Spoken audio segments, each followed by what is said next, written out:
क्या है आज के हिंदू में क्या क्या आपको आएगा।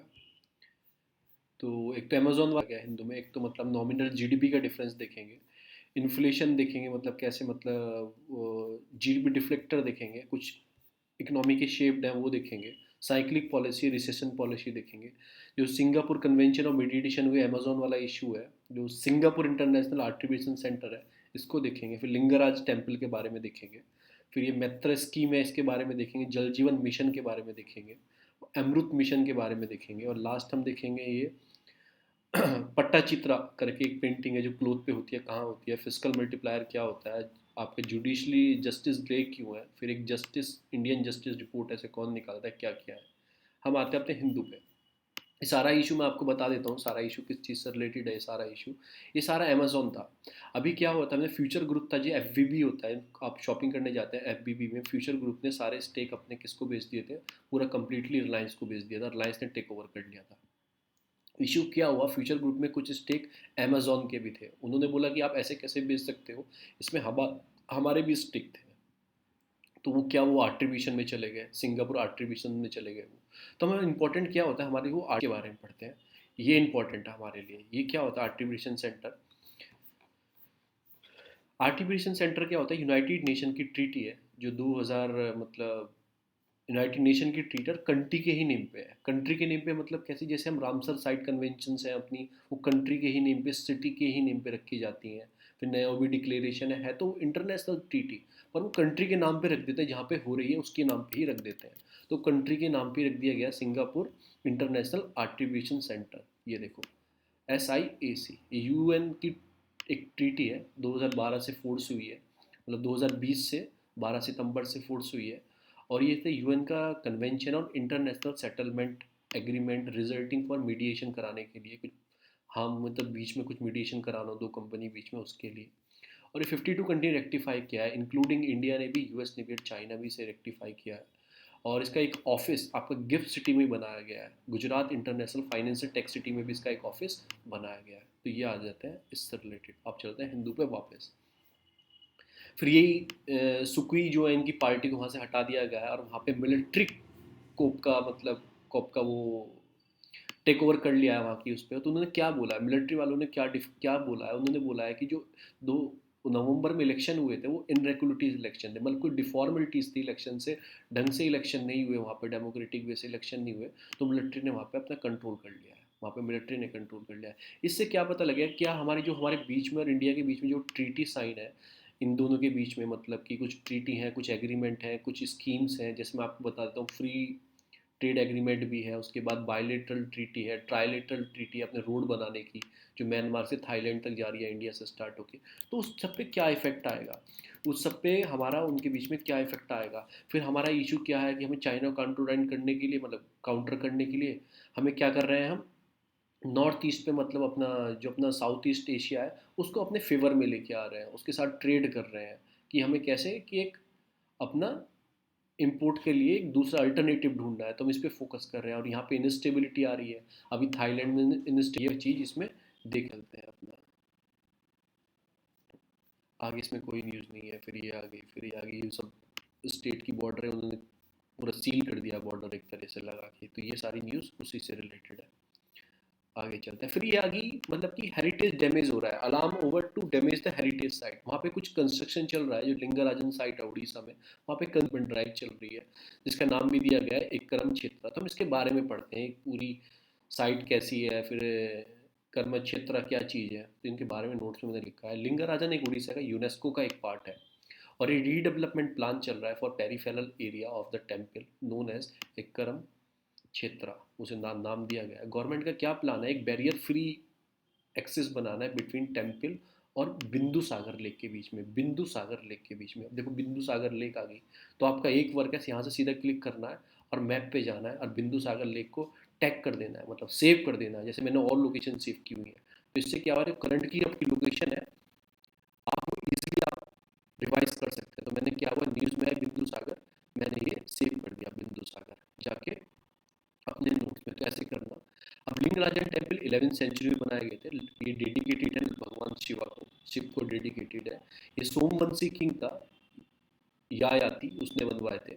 फर्स्ट ने, और ये रेड स्टोन है, कलिंगा स्टाइल ऑफ आर्किटेक्चर से बने हैं।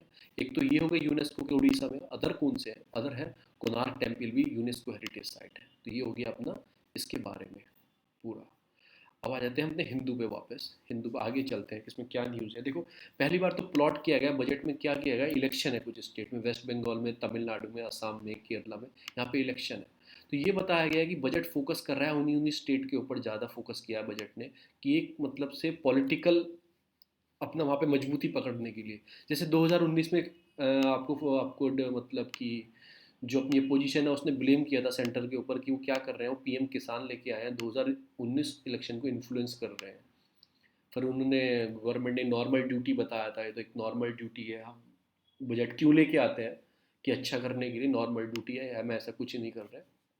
तो वही बताया गया, कोची मेट्रो बना रहे हैं कोची में। फिर आसाम को 19,000 करोड़ स्पेशल प्रोग्रेस के लिए फंड दिया गया है। फिर वहाँ की रोड को ट्रांसपोर्ट किया, मतलब ट्रांसफॉर्मेशन किया जा रहा है। वेस्ट बंगाल को मतलब इकोनॉमिक कॉरिडोर डेवलप किया जा रहा है। 670 किलोमीटर का एक नेशनल हाईवे बनाया जाएगा, उसे 25,000 करोड़ रुपए दिए गए हैं। तमिलनाडु में एक प्रपोज किया गया, 1 लाख करोड़ रुपीज़ का प्रोजेक्ट प्रपोज किए गए हैं। चेन्नई में मेट्रो रेल का मतलब कि सेकेंड फेज बनाया जाएगा। और आसाम में, वेस्ट बंगाल में स्पेशल स्कीम चलाई गई है 1,000 करोड़ की। तो एक से बोल रहे हैं कि गवर्नमेंट क्या करती है, इसे लाके एक तरह से वो करती है, एक तरह से इन्फ्लुएंस करती है वोटिंग का। तो ये सारी इसमें बात बोली है। दूसरा आर्टिकल बोलता है कि फिजिकल ऑर्थोडॉक्सी, ये सब आप लिखने के लिए नहीं आएगा आपको, ना कुछ मेंस के लिए। आपको दो चार पॉइंट याद रखने हैं, कहीं लिखने के लिए आ गया आपको ऐसा कि बजटरी उसके बारे में कि इन्फ्लुएंस करती है कहीं ना कहीं गवर्नमेंट, तो ये आपको स्टेप मेंशन कर देना है। अब इसमें है good by two physical orthodoxy. फिर तो फिजिकल ऑर्थोडॉक्सी में एक वॉशिंगटन कंसेंसस है। उसमें क्या बताया गया है कि आपको गवर्नमेंट को मतलब कि फाइनेंस को स्टेबल रखने के लिए कुछ कुछ स्टेप लेने होंगे। कैसे स्टेप लेने होंगे, आपको डेप्थ नहीं बढ़ाना है, अपना फिजिकल स्टेबिलिटी मतलब फिजिकल जो डेप्थ है वो ठीक तरीके से रखना है। आपको ये काम करना है कि आपकी गवर्नमेंट को कर्जे में ना आ जाए, आपकी गवर्नमेंट डेप्थ में ना आ जाए। तो कुछ उसके लिए वॉशिंगटन कंसेंसस में आपको मैक्रो इकोनॉमिक स्टेबिलिटी के लिए कुछ स्टेप बताए गए हैं। तो ये वाला जो बजट आया, ये उसने गुड बाय बोल दिया है। क्यों बोल दिया, एक तो पेंडेमिक टाइम था, तो इस वजह से तो इसमें बताया गया है क्या क्या किया गया है। तो गवर्नमेंट ने मतलब इंक्रीज ड्यूटी कर दी है, इंपोर्ट ड्यूटी इंक्रीज कर दी है डोमेस्टिक इंडस्ट्री को सेव रखने के लिए। उसके बाद परफॉर्म लिंक इंसेंटिव स्कीम चला दी है सेक्टर वाइज के हिसाब से। फिर एफडीआई प्राइवेटाइजेशन उन्होंने बढ़ा दिया है, ज़्यादा एफडीआई को ज़्यादा ओपन कर दिया। फिर एक आपका फिजिकल रिस्पॉन्सिबल बजट मैनेजमेंट होता है कि आपको इसमें क्या रखना है, कि फिजिकल आपको कितना रखना है, कि कर्जा कितना रखना है, वो गवर्नमेंट ने इसे दरकिनारे करते हुए अपना मतलब डेप्थ बढ़ा दिया है। फिर मैक्रो इकोनॉमिक स्टेबिलिटी को दूर कर दिया गवर्नमेंट ने। फिर यही सब इसमें बताया गया, और कहीं तक भी अच्छा भी है, क्योंकि अभी हमें ज़रूरत क्या, हमें ज़रूरत है ग्रोथ की, हमें ज़रूरत है इंफ्रास्ट्रक्चर की। तो हमें क्या करना है, थोड़ा इन्फ्लुएंस को मतलब इन्फ्लेशन को ध्यान में मत रखो, हम क्या रखो, अभी ग्रोथ पे ध्यान रखो। इन्फ्लेशन कंट्रोल कर लेंगे, पहले ग्रोथ हमें बढ़ानी है, अनएम्प्लॉयमेंट कम करना है, तो इन सबको बढ़ाने के लिए पैसा मार्केट को देना होगा। तो यही कहीं ना कहीं जो इंटरनेशनल ऑर्गेनाइजेशन है, आईएमएफ और वर्ल्ड बैंक, उन्होंने भी कहीं ना कहीं ये बताया है कि इंक्रीज करना चाहिए, public debt to GDP beyond 100 तक ले जाना चाहिए। तो ये सब इन्होंने बताया है कि इंस्टेबिलिटी मतलब कि India growth is potential, we do not have worry about the depth sustainably until 2030 तक। ध्यान नहीं रखना है कि कितना डेप्थ है, उस पर हमें ग्रोथ के लिए काम करना है। तो इन्होंने यही बताया, कुछ सर्वे कराया गया उससे पता ये लगा है।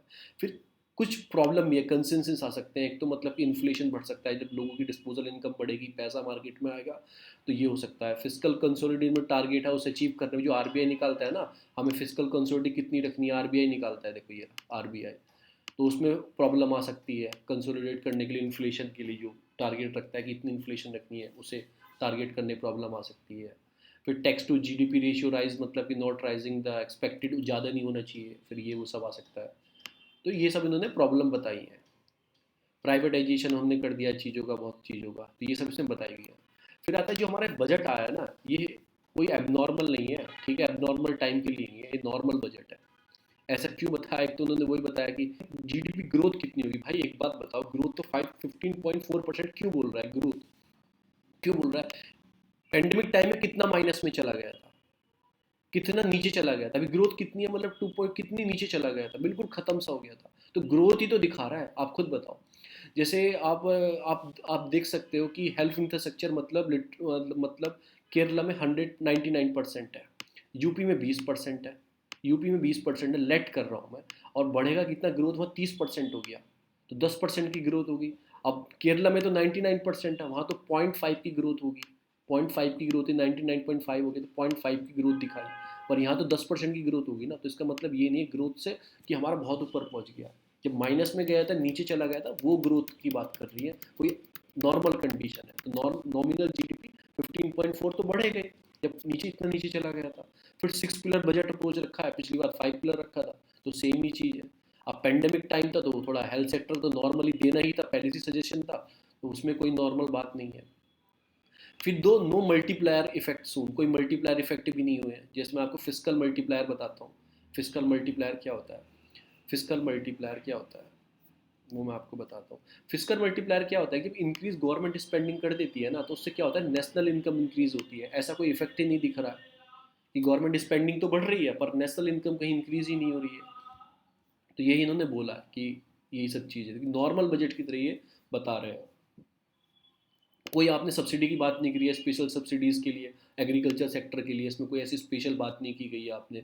मैन्युफैक्चरिंग ग्रोथ के लिए कोई आपने स्पेशल कुछ प्रोग्राम नहीं निकाला है, ठीक है ना। टूवर्ड्स 5 ट्रिलियन इकोनॉमी बढ़ सके, कोई आपने ऐसा प्रोग्राम नहीं निकाला है। अर्बन एम्प्लॉयमेंट को आपने लेफ्ट आउट कर दिया है, उनके लिए बस गिग इकोनॉमी का एक पोर्टल बनाएंगे, इतनी बात की गई है, और उन्हें कुछ करेंगे, पर न्यू कुछ बात नहीं की गई है।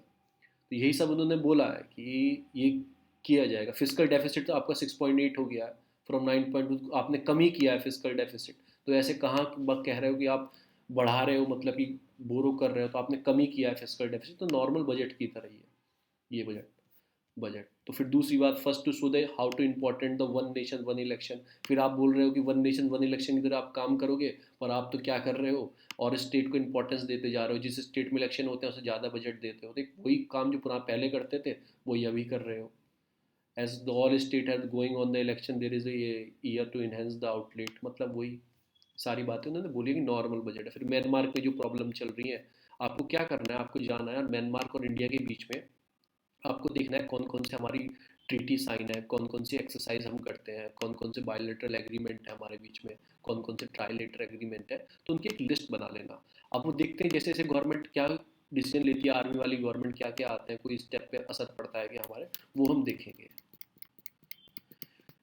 ठीक है, आगे चलते हैं। फिर यूएस में यार टू साइड, मतलब क्या हुआ था यूएस में, उनके आपने 6 जनवरी को उनके कैपिटल में घुस गए थे, ऐसे हमारे श्रीलंका उसमें क्या नाम लाल किले के अंदर घुस के झंडा फहरा दिया। तो मतलब कि इसमें क्या बोला है कि वर्ल्ड ओल्डेस्ट, जो कि यूएस की वर्ल्ड लार्जेस्ट डेमोक्रेसी, और उसमें मतलब कि चेंज हो रहा है, सीजीज हो रहा है, 2011 में उनके ऊपर प्रॉब्लम आई है, तो वही सब से बताया गया है, पूरा एक्सप्लेन किया गया है कि कैसे कैसे हुआ। कि in America the anger directly very hearted democracy itself, 2020 में प्रेसिडेंशियल इलेक्शन जॉर्ज बाइडन। तो सारी कहानी लिखी है, आपको कुछ पढ़ने की जरूरत नहीं है, मैंने आपको एक ओवरव्यू दे दिया। ये म्यांमार की आगे है उन्होंने। फिर एक चीज़ आई है, जो लेफ्ट विंग एक्सट्रीमिज्म होता है ना, वो मतलब वाइप आउट उसे कैसे कर सकते हैं कम्प्लीटली। उन्होंने बताया कि देखो लेफ्ट विंग एक्सट्रीमिज्म है कहाँ कहाँ, एक तो मतलब छत्तीसगढ़, झारखंड, उड़ीसा, वेस्ट बंगाल, आपका मध्य प्रदेश और उत्तर प्रदेश। आप जैसे छत्तीसगढ़ ऐसे देखोगे ना, तो इसके इधर आएगा आपको झारखंड, ठीक है ना, इसके इधर आएगा आपको मध्य प्रदेश, इसके इधर आएगा आपको उत्तीस उड़ीसा, इसके इधर आएगा छोटा सा मतलब यूपी, फिर वेस्ट बंगाल। इसमें ये लेफ्ट विंग एक्सट्रीमिज्म बहुत डोमिनेटेड है इन स्टेटों में।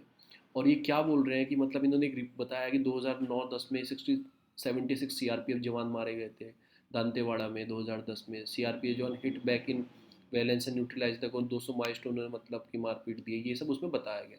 तो ये बता रहे हैं कैसे हम किसी चीज़ को रोक सकते हैं, कैसे हम इस चीज़ को वाइप आउट कर सकते हैं। एक तो ये बताते हैं कि जहाँ पे ये एक्सट्रीमिज्म ज़्यादा है वहाँ पे परमानेंटली स्टेशन बना देने चाहिए सेंट्रल आर्म फोर्स के, परमानेंट, कोई टेम्परेरी नहीं रखना चाहिए। जिसमें बोला है देखो, CRPF personal should be stay in पक्का बिल्डिंग एज ए टेम्पररी हट में रहते हैं ना, तो उन्हें खतरा भी रहता है टेम्पररी बिल्डिंग में रह रहे हैं, और परमानेंटली स्टेबल कर दो आप वहाँ पे, परमानेंटली डिप्लॉय कर दो फोर्स को। तो एक ये रीज़न बोला है।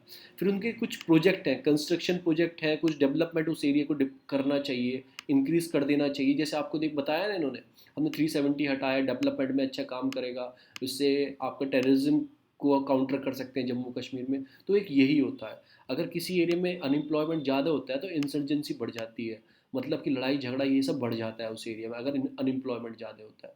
अगर आप डेवलपमेंट बढ़ाओगे एरिया में, तो डेवलपमेंट से क्या एम्प्लॉयमेंट इंक्रीज होगा, एम्प्लॉयमेंट से क्या होगा, लोग फालतू कामों में से दूर चले जाएंगे। तो यही सारा इफेक्ट होता है।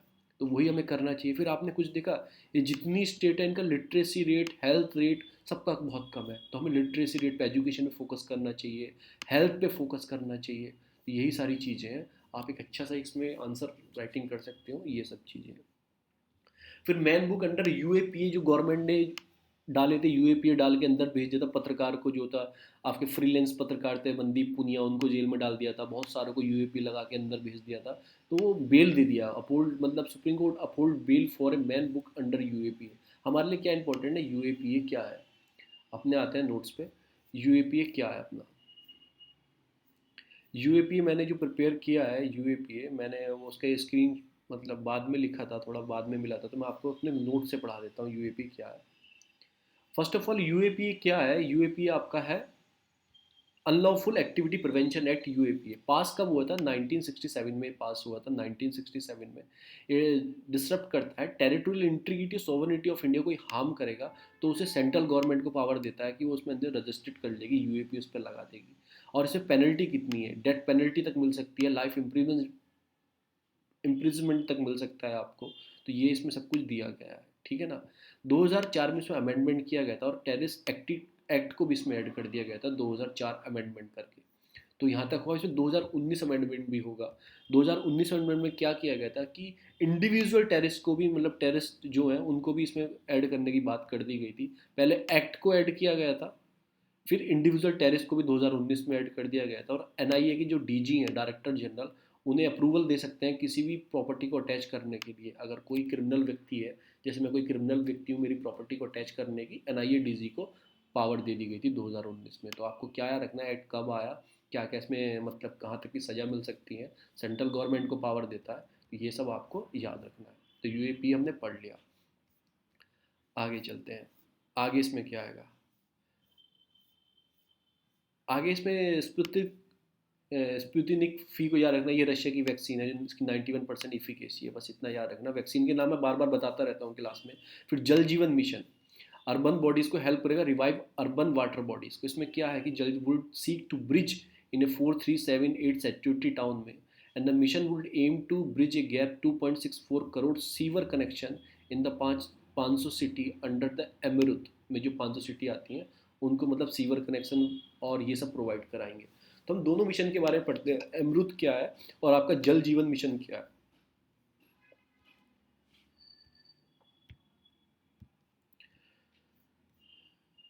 ठीक है,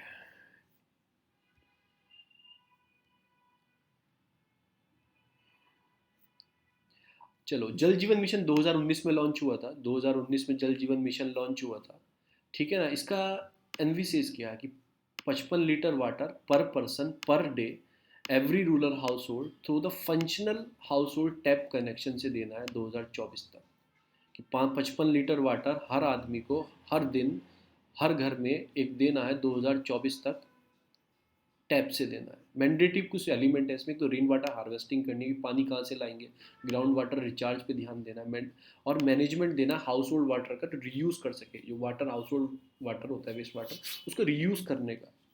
और मिशन क्या है, कम्युनिटी अप्रोच करके काम करेगा। कम्युनिटी अप्रोच, वाटर कम्युनिटी को तो आगे लाना ही है ना, कि वाटर को देना तो एक बेसिक थिंग है वाटर, तो कम्युनिटी अप्रोच रखनी है हमें इसमें। और फंडिंग क्या है, वही स्पॉन्सर है 9-10, तो हिमालयन स्टेट को 90% सेंट्रल देगी, 10% वो स्टेट खुद करेंगे, हिमालयन और नॉर्थ ईस्ट वाली, और 50-50 अदर स्टेट के लिए। और एक डिसेंट्रलाइजेशन अप्रोच रखनी है हमें, डिसेंट्रलाइजेशन अप्रोच रखनी है। डिसेंट्रलाइजेशन अप्रोच क्या होती है, सेंट्रल के नीचे स्टेट, स्टेट के डिस्ट्रिक्ट, डिस्ट्रिक्ट से विलेज तक, ऐसे काम करना है।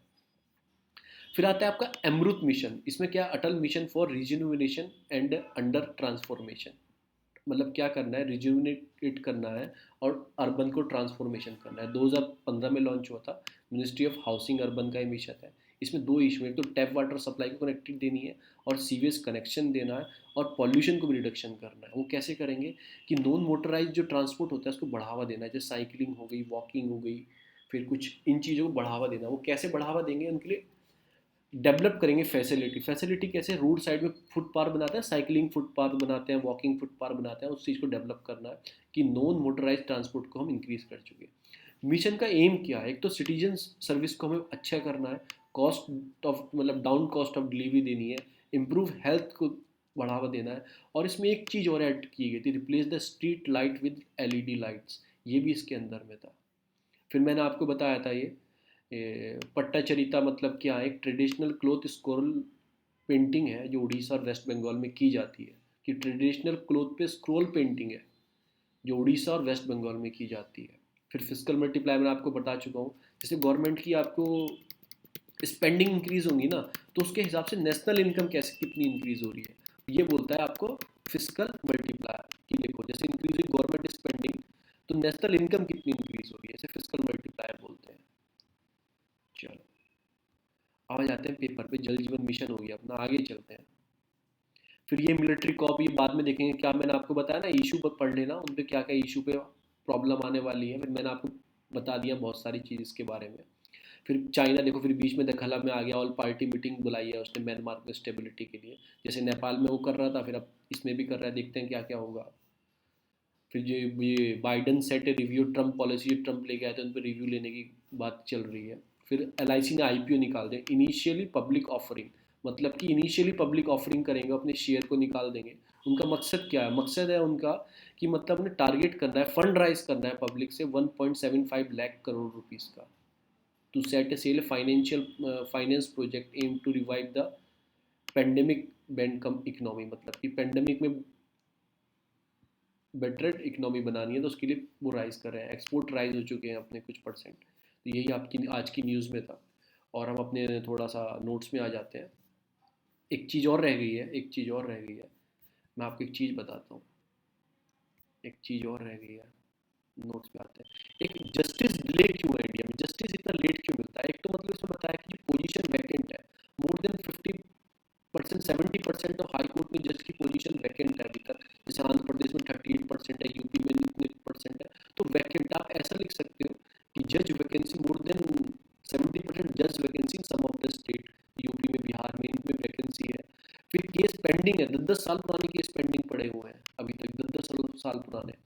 तो वेस्ट बंगाल उड़ीसा में यूपी में, फिर आपने जो स्पेंडिंग करते हैं जुडिशरी में पैसा देते हैं, वो आपने डिक्रीज कर दिया है, तो ये प्रॉब्लम है। फिर हाई ऑक्यूपेंसी है, कि जो प्रिजनर है ना, मतलब प्रिजन में जो लोग रहते हैं उसमें हाई ऑक्यूपेंसी, भीड़ बहुत हो गई है, 168% भीड़ हो गई है यूपी में इतनी, तो ये सब बताया गया है। एक रिपोर्ट आई है इंडिया जस्टिस रिपोर्ट, उसमें क्या बताते हैं, रैंकिंग ऑफ पुलिस की, जज की, मतलब जुडिशरी की, आपकी प्रिजन की और लीगल एड की, ये कौन निकालता है, टाटा ट्रस्ट निकालता है। ये याद रखना, इंडियन जस्टिस रिपोर्ट मैंने नोट्स में भी दी है। आप ये नोट्स ग्रुप में जाके देख सकते हैं, अगर कोई वीडियो देख रहा है तो एक ग्रुप का डिस्क्रिप्शन में लिंक है, आप लिंक में जाके उस ग्रुप में ऐड हो सकते हैं और वहाँ पे आपके नोट्स मिल जाएंगे। तो यही मैंने सब बता दिया जस्टिस डिले। अब मैं आपको एक चीज़ बताना चाहता हूँ छोटी सी, नॉमिनल जीडीपी रियल जीडीपी में अंतर क्या होता है। आप हमेशा याद रखें, नॉमिनल जीडीपी रियल जीडीपी से हाई होता है, रियल जीडीपी से हाई होता है। क्यों, देखो हमने 2019 लिया, 2020 लिया, हमने इसमें क्वांटिटी 100 चीज़ बनाई, और 2020 में 105 बनाई। जो 100 चीज़ की कीमत थी 2019 में 10 थी, पर इसमें 15 थी। हमने वैल्यू निकाला, 1000 रुपीज़ आ जाएंगे, क्योंकि 10 into 1000, और इसमें निकालेंगे तो 1575 रुपये आ जाएंगे।